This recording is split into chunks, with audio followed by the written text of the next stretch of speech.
Good afternoon, everyone. Thank you for joining us for this Tuesday talk. Let's see, today is Tuesday, August 20th, 2024. I've got Brady Schwab joining me today. I'll let Brady introduce himself in just a moment, but if this is your first time joining one of our Tuesday talks live, we do like audience participation, and you can do that by means of clicking the Q&A button either on the top or bottom of your Zoom screen. However it's set up, click that button, and then you can actually type in a question. And I will watch that question box as Brady and I are talking over the course of the next 30 minutes, and I will make sure to get your question asked so we can get an answer. So we do love audience participation, so don't be shy. Go ahead and type in a question. You can even click a little box that says anonymous, so I don't know your name. That's completely up to you. But anyway, we've got a lot to cover over the course of the next 30 minutes. And Brady, if you wouldn't mind, please introduce yourself and what you do here at Right at Home. Sure. Thanks, Jen. So my name is Brady Schwab. My role is Chief Growth Officer here with Right at Home. Been in the role, coming up on 2 years in October. So my background is in hearing healthcare, working both clinically and then also with a multinational hearing healthcare company. Served in a lot of different roles across that industry, from again clinical to clinic management, business development, sales. I carried a bag for a while, have those scars to prove it. Into business development, M&A, and then rolling into this role here at Right at Home. So my responsibility is really under the growth umbrella. What we talk about is obviously how do we grow in terms of our footprint, and that's where Jen, you and I get to work together as you find great franchisees to join our system, but also on our M&A activity around our corporate-owned locations. That's again, Jen and I work together from that on the transactional side. I also support a team that is involved in our corporate innovation, which is really about developing new ways to serve our clients and new ways to serve our franchisees. And then our strategic partnerships. How do we find partners that complement, augment what we offer that don't currently, decided not to build or buy, but are better partnering to deliver value to our franchisees. So that's my role in a nutshell. Okay, thank you for that. And to summarize, footprint, which you and I work together on, we're not really going to focus on that for this over the course of the next half hour. Same with the acquisition initiative. Well, we can save that for a different date. More specifically for this conversation, I want to focus on the innovation part of what you do and the partnership. So let's start with the innovation aspect of your role. Can you describe to our listeners what all that entails?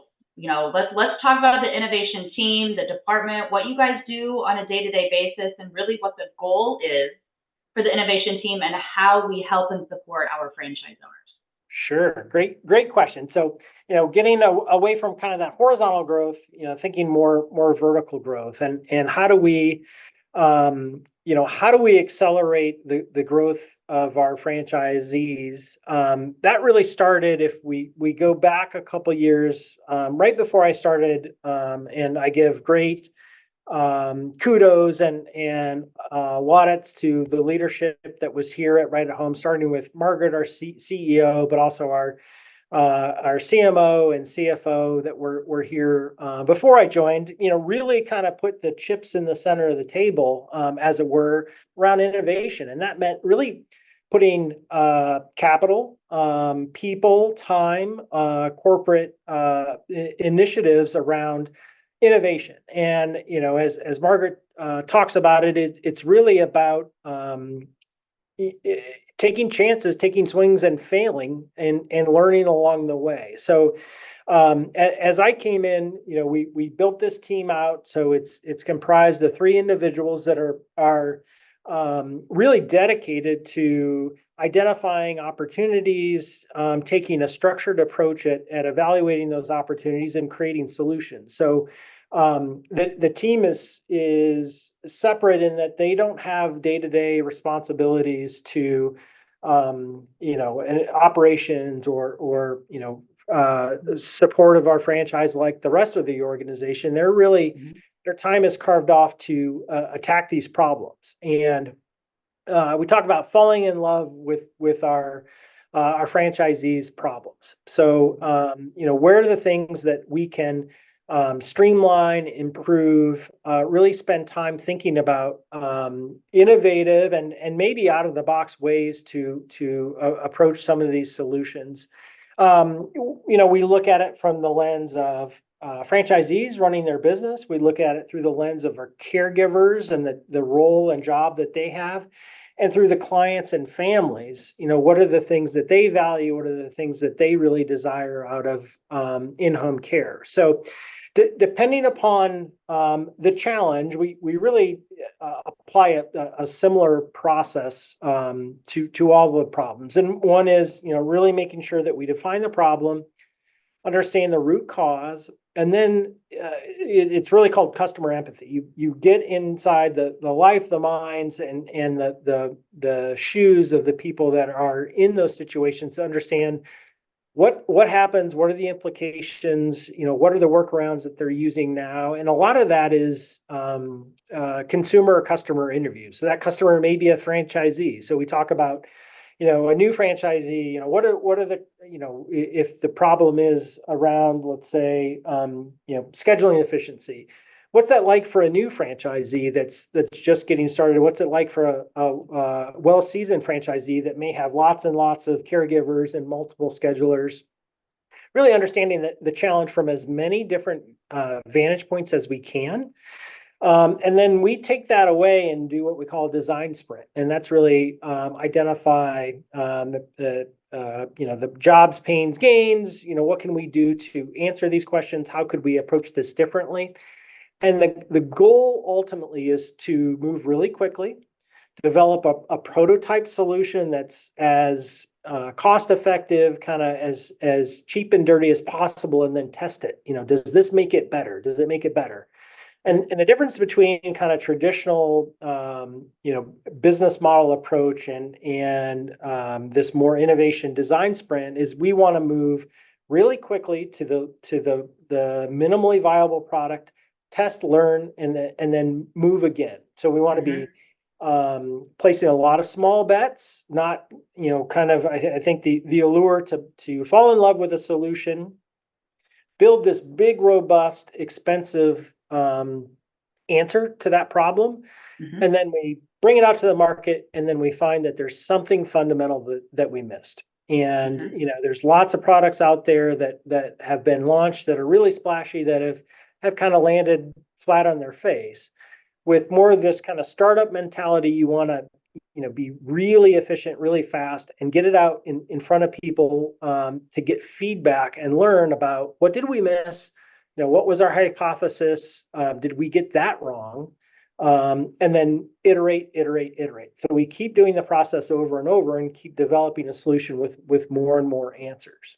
So that's a little bit about the process. And what's interesting, it can be applied to products, it can be applied to services, it can be applied to processes, that, it really doesn't matter what the problem is. You just have to really fall in love with the problem. You got to fall in love with the people that are impacted by the problem. And then you just keep working it. And you want to try to move as fast as possible. So we talk a lot about failure. We celebrate it because these are all things that really inform the learning and allow us to move forward to a better solution as quickly as possible. Okay. Thank you for that. That was perfectly summarized. Now you want it in English. Can you give us an example? So just to run us through something that you have identified that could potentially be beneficial to the Right at Home system, without giving away any secrets, because I know a lot of these things are in pilot mode and test mode, and we haven't launched anything yet. But what I'm getting at is the innovation team. At the end of the day, Right at Home is a home care business. It's a caregiver caring for a client in need. However, we are infusing all sorts of things into the Right at Home business model to assist with that. The caregiver providing best-in-class care. whether that be artificial intelligence or technology of some kind, or you name it, product, service, processes, all those things, but to give our listeners some type of a visual on, okay, so what does all of this mean? Can you give us an example of what that looks like? I will try. So let's take, for instance, remote monitoring. So, we know one of our big thorny challenges in the industry is caregivers, right? We know that we have this huge demographic disparity between our older generations and some of our younger generations that are entering the workforce and will be in the workforce for the foreseeable future. So, we want to bring technology to enable care. Philosophically, and this, this is one of my soapboxes I can't resist. We believe that people are at the center of this care, at the center of these relationships, and that's never going to go out of style. However, we need to make sure that we bring care to as many people as we possibly can. We need to bring technology to unlock capabilities and expand on the caregiver population. So remote monitoring and technologies around that are going to play a part of that. They do today, but it's only going to grow. So as we think about introducing those kinds of technologies, some of the things that we've learned is, as we go to market, there's a lot of consumer grade products out there. So direct to consumer products. So, we have to understand what's in the market currently, because our offering has to be, at least significantly better or more usable or provide more information. So, if the initial assumption is nobody has any of this technology, and that, in some of the markets we've tried to do some testing, we found that there's a bigger prevalence or presence of those existing technologies, whether they're good or bad or useful or not, that we had to plan for, and we didn't anticipate that. So when we started to go out and talk about this technology, we found out people understood it, they knew about it, and what their needs in terms of starting to add a different technology in was very different. Another thing that we found is when we talk to family caregivers about, okay, what if we provided this technology for your parents, and it really kept an eye on them and gave us some insights into their activities. It's very non-intrusive. It's not a camera. It's really just looking for movement and making sure that, mom's patterns are consistent and we're seeing this movement around the house. Would you find that useful? And they said, yes. And we said, great, because what we'd love to do is have somebody call you and walk you through the information, the assumption being that somebody wants all of this conversation and someone to lead them through it. And they said, just give me an app, give me a report, let me look at it, I'll go and see it. So what we learned, and where our hypothesis had to change was, people care differently, depending upon whether they're across the country or across town. And that's not that they don't care. It's just, it was very different depending upon the circumstance, and we had to plan for that. And that people wanted more of a self-serve option where they could have peace of mind, they could be warned or alerted if something happened, but for the rest of the time, they wanted to be able to look in. They had a peace of mind. That was number one. They needed to look in if they were curious or if something happened and there was a trigger. Otherwise, they needed to be freed from that and not have somebody kind of walk them through it. So it was all, learnings. There were all assumptions and hypotheses there. That once we started to ask around, it was really different than we expected. So that's that process and that design sprint, and that's why it's so important to keep asking the questions, because if we assumed any one of those things, we might have built something that missed the mark. Yeah. Okay. Great. Thank you for that. And I have a final question regarding the innovation part of your role, and then we're going to shift gears here and talk about partnerships a little bit. But on the innovation side, and I suppose not even specifically the innovation side, more so the growth side, or just right at home in general, how often do you include feedback from existing franchise owners when making decisions, in you and your role, and I suppose really right at home in general. How often are we really collaborating with our franchise owners? I know that there are other companies out there that say, yes, we consult with our franchisees, and we listen to them, and we hear them, and we take their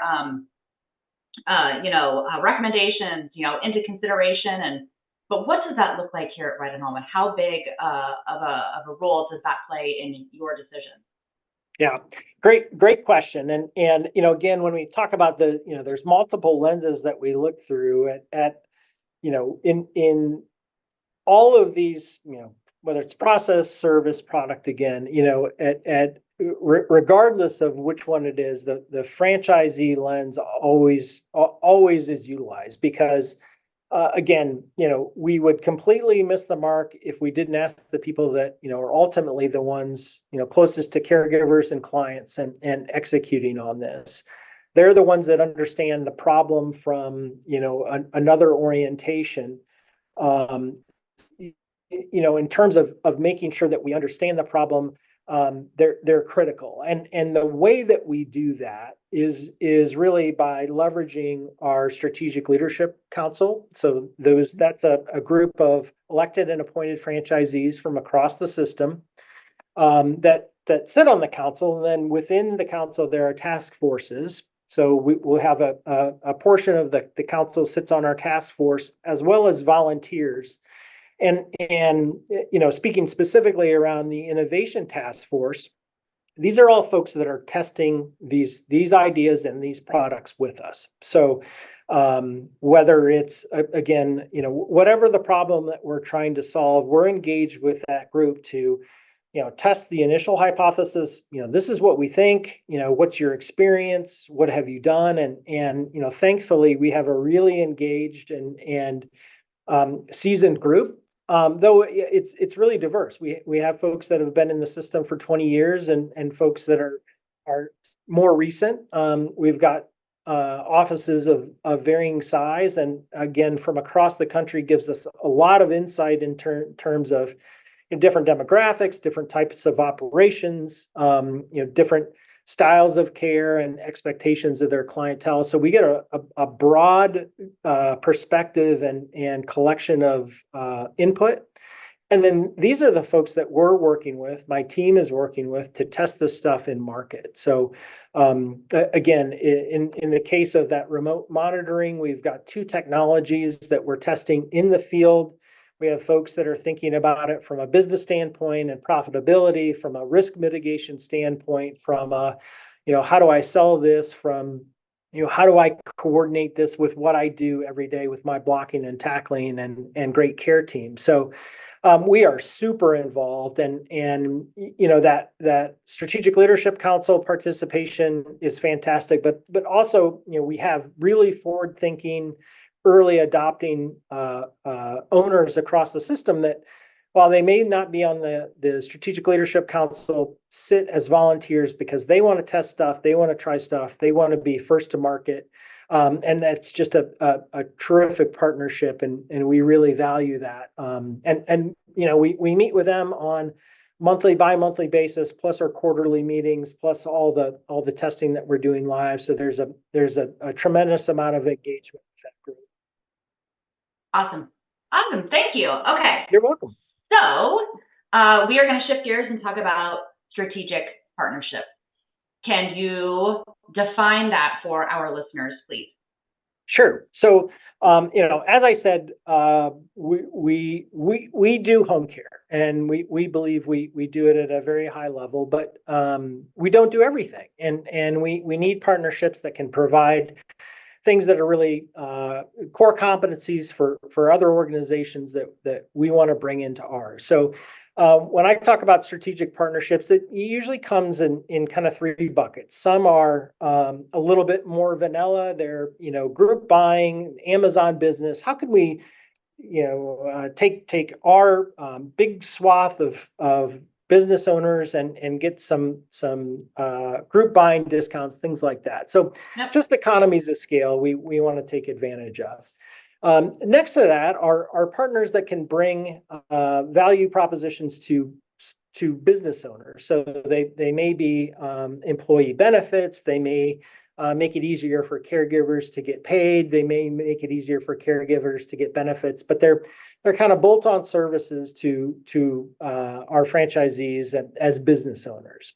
Okay. And then the third category, maybe the most critical, are referral partners. So these are folks that work with patients in many cases, or our potential and existing clients in different aspects of healthcare. So they may be medical systems, they may be home health, hospice, palliative care.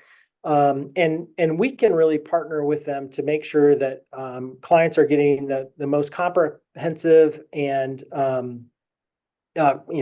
cost-effective care, especially when it comes around discharge, rehabilitation. My other soapbox is, I think home care is really undervalued in the care continuum as a tremendous way to keep folks safe in their home, reduce hospital readmissions,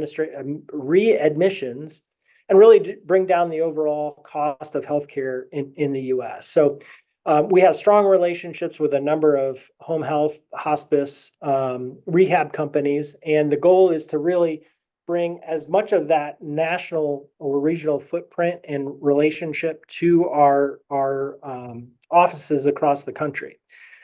Now, I'd be remiss if I didn't say that those relationships ultimately really get strengthened at the local level. And the old adage is people don't buy from companies, they buy from people.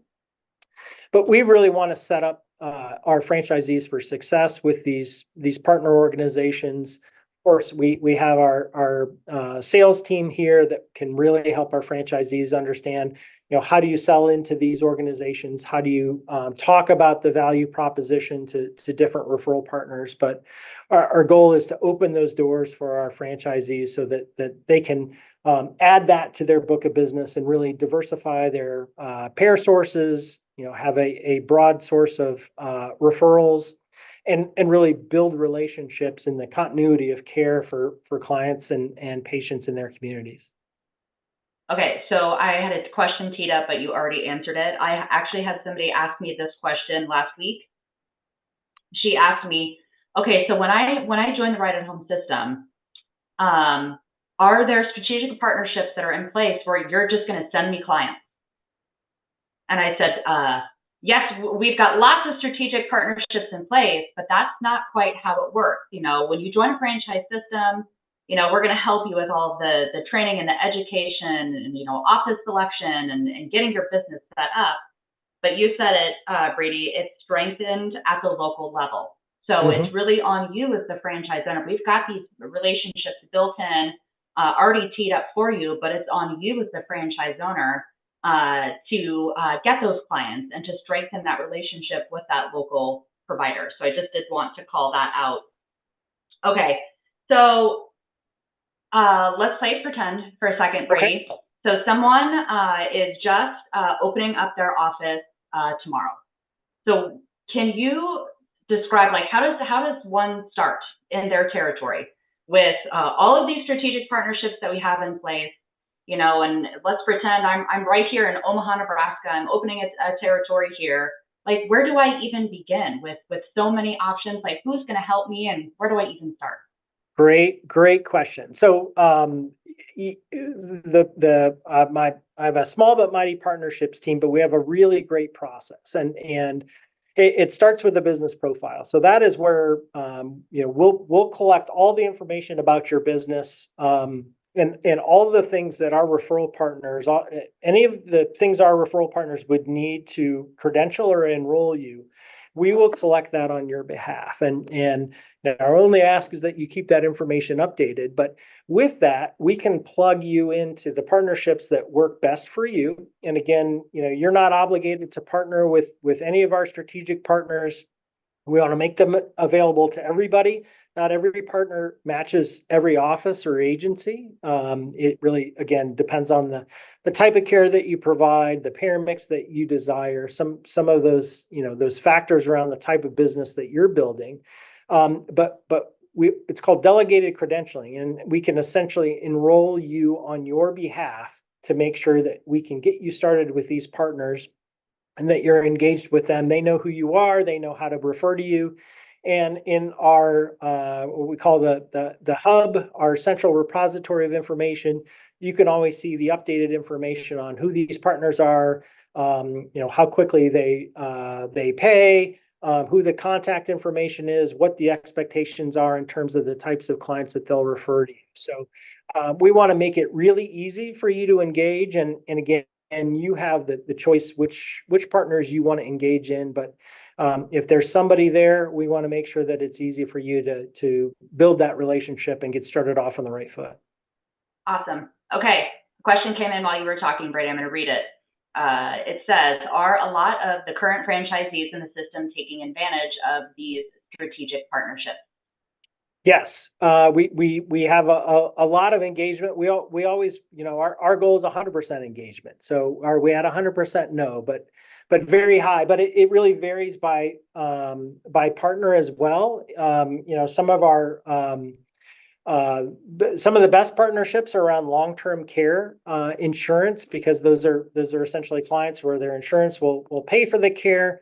There's very little in terms of price negotiation or anything like that. So we have a lot of participation with those programs. We may have different levels of participation with a home health partner here or there, but as a whole, I think we've got partnership engagement across the portfolio, but there's always more opportunity as partners change and come online. One of the newer partnerships is hospital at home. That's really coming out of COVID.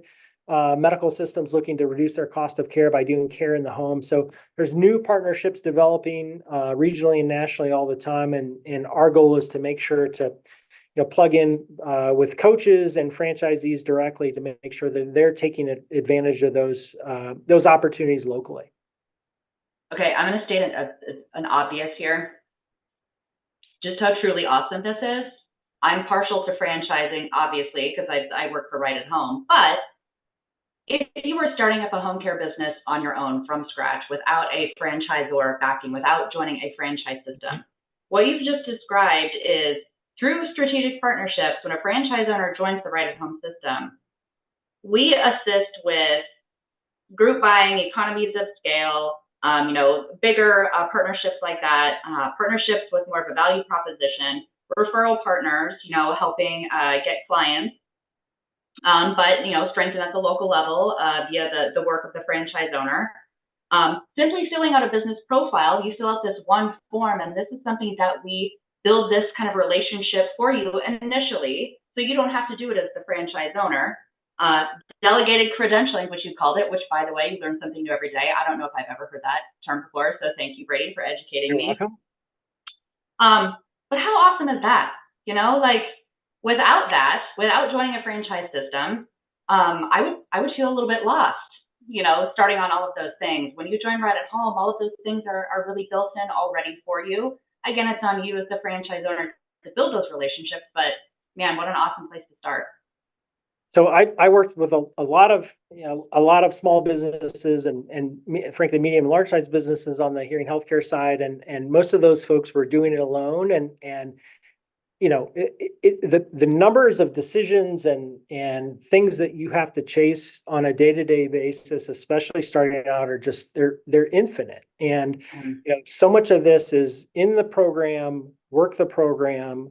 We are here to assist and investigate those new opportunities as they evolve. But we want to make sure that you are hitting the ground running with every opportunity and do as much on behalf and for you as is possible, so that you can dig into the community and make your name known individually under the Right at Home brand and banner. We're really excited about the future of Right at Home and what we get to do every day. So yes. Okay, so we've got just a couple minutes left. Yeah. Brady, is there anything that you'd like to say, final thoughts to our listeners? As everybody who is listening, they're potentially going to be joining the Right at Home system, interested in franchising with Right at Home. Any final thoughts that you'd like to provide? Yeah, I think the experience that Discovery Day, we get to hear both what brings people to franchising, what brings people to home care, what brings people to right at home. And I think one of my favorite aspects is around the validation and if you want to know how you're doing, ask your customers. The feedback we get from our validation process is people talk to franchisees within our system. I just, I'm so excited to be a part of this organization. I'm so excited with the people that I get to work with every day and the people that we get to meet as they really explore this process and what is a pretty sizable decision in one's life to go out and build a business. And I'm just really excited and honored for the role I get to play in that and the impact we get to make in our franchisees' lives and their families' lives, and then of course caregivers and clients and their families. So I love everybody's interest and desire to look at this industry, and I think this is a wonderful place to do it. Awesome. Okay.